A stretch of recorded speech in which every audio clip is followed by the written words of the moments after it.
Buenos días, profe. Mi nombre es Jocelyn Oraine Villamil y hoy le voy a hablar sobre la civilización romana.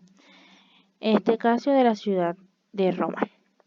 Roma es una ciudad italiana, capital de la región del Lacio y de Italia, con una población de 2.857.321 habitantes. Es el municipio más poblado de Italia y la tercera ciudad más poblada de la Unión Europea. Por antonomasia, se la conoce desde la antigüedad como la urbe, urbs. También es llamada la ciudad eterna, que en italiano sería Città Eterna. Roma fue fundada, según la tradición, por Rómulo y Remo, ambos amamantados por una loba llamada Luperca, el 21 de abril de 753 a.C. Previo a la fundación de la ciudad y también en forma contemporánea a ella, Italia ya estaba habitada por distintos pueblos, como eran los latinos, el río Tíber que separaba a los umbros del sur y a los etruscos del norte. El este y el sureste del Lacio se encontraban en la cadena apenina, que sería el dominio de pastores nómadas emparentados entre sí. Los sabinos, samnitas, marsos, volscos, campanos en Nápoles, ausones y oscos. Y al sur estaban más los lucanos y brucios. Eh, las, eh, Ahora les hablaré sobre el desarrollo de Roma. El desarrollo social, que fueron las clases que se distinguieron, fueron los patricios, los plebeyos, los esclavos, los clientes y los libertinos. La tensión entre los patricios y los plebeyos y las rebeliones de los esclavos fueron las más importantes noticias políticas. Las tres primeras fueron las clases con mayor actividad política y las otras dos menos actividad política. El desarrollo económico, la base de la base de la economía de Roma en la época de la monarquía tuvo su origen con pequeñas comunidades agrícolas.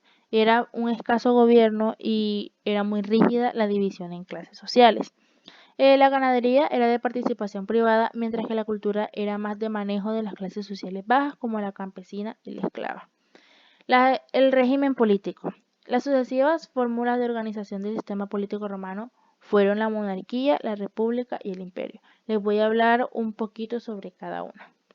La monarquía romana fue el periodo más antiguo de la historia de la antigua Roma, durante el cual el Estado romano estuvo gobernado por reyes. Tradicionalmente comenzó con la propia fundación de la ciudad de Roma por Rómulo el 21 de abril del año 753 a.C. y terminó con la expulsión del último rey en el 509 a.C. Está la República, que fue un periodo de la historia de Roma caracterizado por el régimen republicano como forma de Estado, que se extiende desde el 509 a.C., cuando se puso fin a la monarquía romana con la expulsión del último rey, Lucio Tarquinio el Soberbio, hasta el 27 a.C. Y de último está el Imperio Romano, que fue el periodo de la civilización romana posterior a la República y caracterizado por una forma de gobierno autocrática. Las principales actividades económicas. Está la agricultura, que era el cultivo principal, eran los cereales y las leguminosas. También había varios árboles de frutos y mayormente eran plantas como el maíz, el arroz y eso. Y está el comercio, que el desarrollo del comercio en el imperio se vio favorecido por la fundación de ciudades en las provincias. Estas se comunicaban entre ellas y con la metrópoli mediante la construcción de calzadas romanas.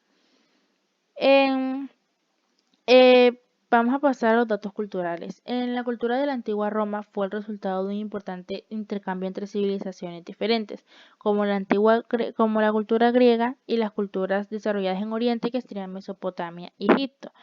Estos contribuyeron a formar la cultura y el arte de los romanos. Y algunas de las culturas son el arte, que fueron las que se manejaron, nacen bajo el influjo del arte etrusco, enseguida contagiado del arte griego, que Roma reconoció en las colonias de la Magna Grecia del sur de Italia, las cuales conquistó en el proceso de unificación territorial de la península durante los siglos IV y III a.C. La influencia griega se acrecienta cuando en el siglo II a.C.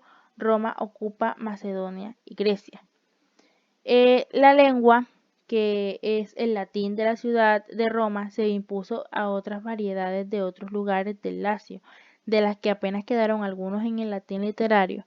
Esto hizo del latín una lengua con muy pocas diferencias dialectales, al contrario de lo que pasó en el idioma griego. Podemos calificar, pues, al latín de lengua unitaria. Está la escritura que se introdujo el alfabeto actual que tiene Roma en 770 a.C., importado de los griegos de Sicilia y perfeccionado después. Se escribía en tachuela de bronce o se pintaba sobre una hoja vegetal, sobre cortezas o maderas. Y más tarde empezaron a escribir en cobre o lienzos. Y la poesía y la prosa, que en muchos aspectos los escritores de la República Romana y del Imperio Romano eligieron evitar la innovación en favor de la imitación de los grandes autores griegos. La Eneida de Virgilio emulaba la épica de Homero. Plauto seguía las huellas de Aristófanes y Tácito emulaba a Tucídides. Gracias por escuchar. Adiós.